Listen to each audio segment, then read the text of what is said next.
Red button means we're live, a casual take with your boy Stephen Pepper, here to get a take off my chest. So Aaron Rodgers yesterday on his Tuesday Pat McAfee appearances, he pretty much said that he is going to retire at the end of next season. Not officially, like he didn't say I'm officially retired at the end of next season, but he pretty much suggested it. When he was asked how much longer he'll play, he said, quote, "I'm pretty sure this is it. That's why we just did a 1-year deal." Then he went on to say, what better place to finish than in one of the cornerstone franchises of the NFL with Mike Tomlin and a great group of leadership and great guys and a city that expects you to win. So I first want to say, told you so. I told you guys so. 2 weeks ago, I came on here after Rodgers spoke to the media for the very first time as a Pittsburgh Steeler. I said, I'm very confident this is probably going to be his last year because of the answers that he was giving back to the questions the media gave him.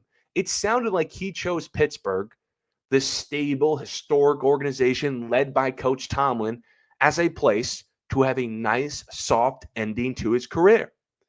But I didn't come on here to victory lap. I came on here to get this off my chest because I've been thinking about this for the last year or so. So I want to throw this out there. Can we please view Rodgers' final years as bonus ones? Can we please? I'm talking about his 2 years as a Jet and his what we think is his last year as a Pittsburgh Steelers as bonus years. Because the guy is 41 going on 42, a year or so removed from popping his Achilles. Him continuing to play cannot hurt his legacy.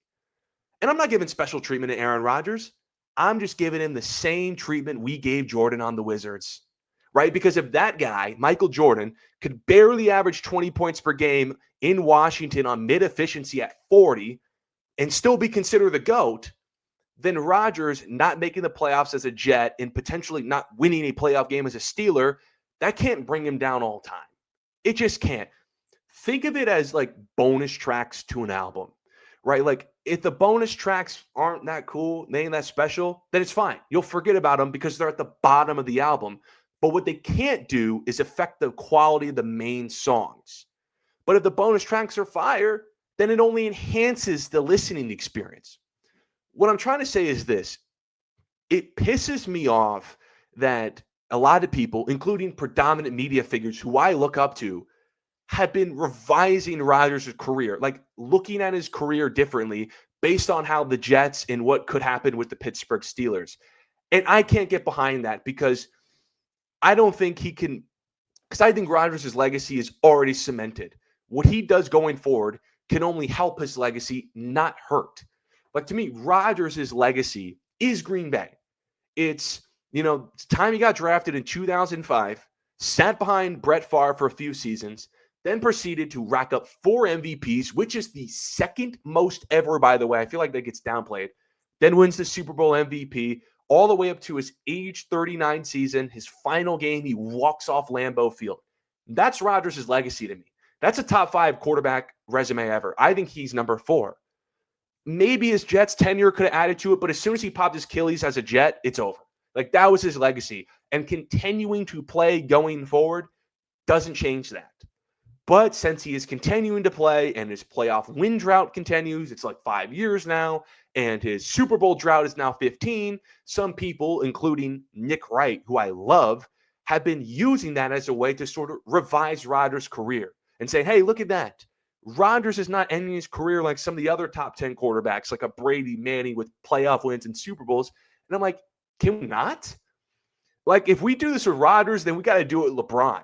Because I think LeBron's legacy, I thought LeBron's career ended as soon as he broke the all-time scoring record.